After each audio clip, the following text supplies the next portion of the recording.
Kita bicara Papua sekarang. Kita tahu saudara kita yang memiliki ras Melanesia ada 5 provinsi di Indonesia dan suku bangsa ini memiliki kekhususan tersendiri yang derajatnya di atas ras kebanyakan. Apa itu? Ketika zaman kuliah dulu, salah satu guru saya, Profesor Paul Ekman, kelas aplikasi psikologi yang mengajari mikroekspresi. Beliau mengajari kami bagaimana melihat membaca wajah seseorang dan mengetahui isi kepala seseorang dari wajah mereka. Ekspresi sedih, bahagia, terluka, gembira, khawatir, semua terbaca di wajah seseorang dan dia mengatakan bahwa the truth is all over your face. Kebenaran ada di wajah seseorang. Ternyata dia surveinya 15 tahun itu di Papua dengan ras Melanesia. Profesor Ekman mengatakan Papua adalah the last honest person on earth, atau Papua adalah manusia terjujur terakhir yang disisakan di muka bumi ini. Dengan pola itu dia memetakan wajah seluruh bangsa di dunia ini dan ternyata cocok. Betapa beruntungnya Indonesia memiliki Papua. Selain kekayaan alamnya yang kita keduk, kita memiliki kejujuran tingkat dunia. Kita sekarang bicara membaca wajah yang lebih luas, yaitu wajah negara Indonesia. Kita ingatkan sedikit sejarah tentang seseorang yang bernama Laurent Kabila. Laurent Kabila adalah seorang rebel, seorang pemberontak yang memerlukan dukungan dana untuk pemberontakannya. Akhirnya dia dapat dukungan dari negara Kanada. Kanada membiayai Kabila dan akhirnya pada tahun 1991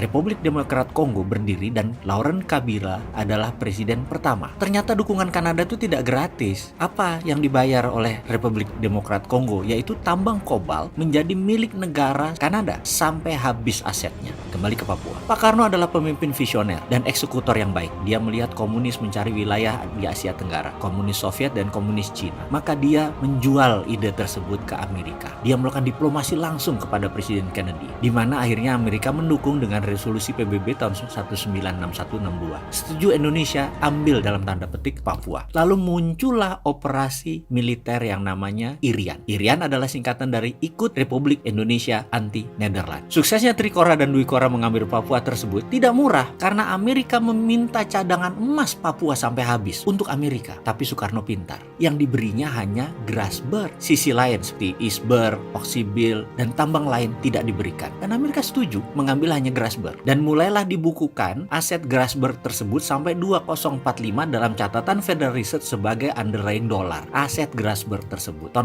67 mulai dieksplorasi. Lalu ada yang menarik, di tahun 2017, di awal tahun, ada manuver politik, yaitu Indonesia bercita-cita mengambil 51% saham Freeport, katanya untuk kedaulatan. Pengamat intelijen dunia, pengamat ekonomi dunia, banyak yang geleng-geleng kepala, nggak percaya keputusan tersebut untuk mengambil saham Freeport. Karena apa? Karena alarm polisi dunia yang namanya Amerika nyala merah atau red alert. Nyala. Maka sejak saat itu Indonesia masuk ke nation threat bagi Amerika. Tindakan Indonesia saat itu ya mengambil Freeport masuk ke nation threat Amerika atau ancaman bagi Amerika. Kalau alasannya Indonesia ingin untung lebih secara finansial, gak usah ambil saham. Masuk begitu sih cara pikirnya? Naikkan saja pajaknya. Tanpa modal bisa untung lebih. Gak usah setor-setor modal. Lalu kenapa mesti kita investasi? Kenapa masuk modal besar ke dunia tambang? Tambangnya tambang dalam lagi. Ini ide siapa sih? Apa ada pembisik? Sponsor negara lain? Atau ada yang gosok-gosok kita? Kita nggak paham sejarah kali ya? Negara itu punya kekuatan pajak, nggak mesti ambil saham. Ini lucu. Ini bikin marah negara kampret yang namanya Amerika itu. Dia pendominasi militer dunia loh. Bahkan Senator McCain menegur langsung dengan surat yang mengatakan Indonesia nakal. McCain adalah senator Arizona, tempat Freeport McMoran. Pajak negara bagian tersebut banyak didapat oleh Freeport McMoran. Kalau diganggu dengan 51%, serangan pemerintah Indonesia tersebut menjadi ancaman buat Arizona. Padahal deal operation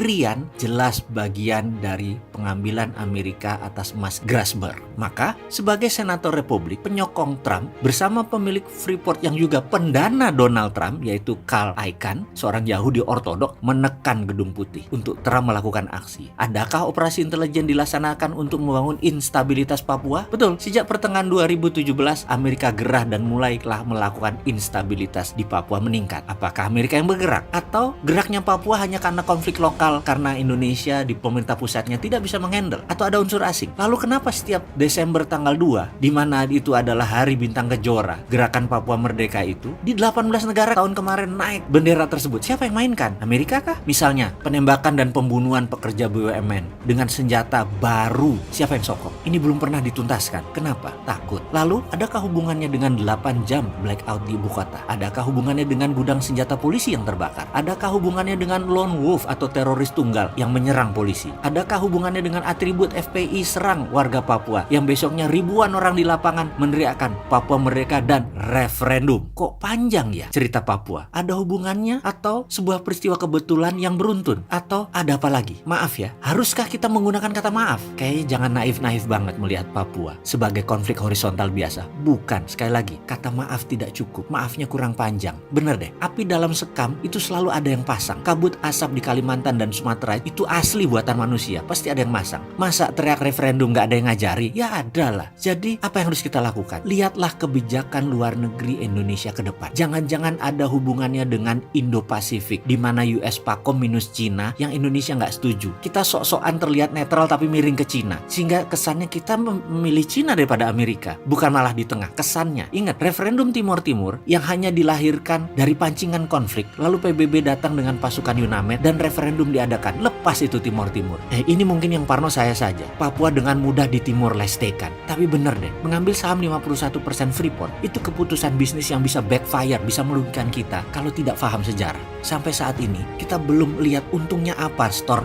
$4 billion membeli saham Freeport, dan nanti masih tambah dana lagi untuk equity call untuk tambang dalam kira-kira $15 billion, 250 triliun. Dari mana? Ngutang lagi. Sudah ngutang, ada kemungkinan Papua lepas lagi. Atas nasihat siapa sih ini semua? Nggak NKRI banget. Ayo benahi Papua dari dasar sampai geopolitik dunia. Duduk lagi dengan Amerika deh.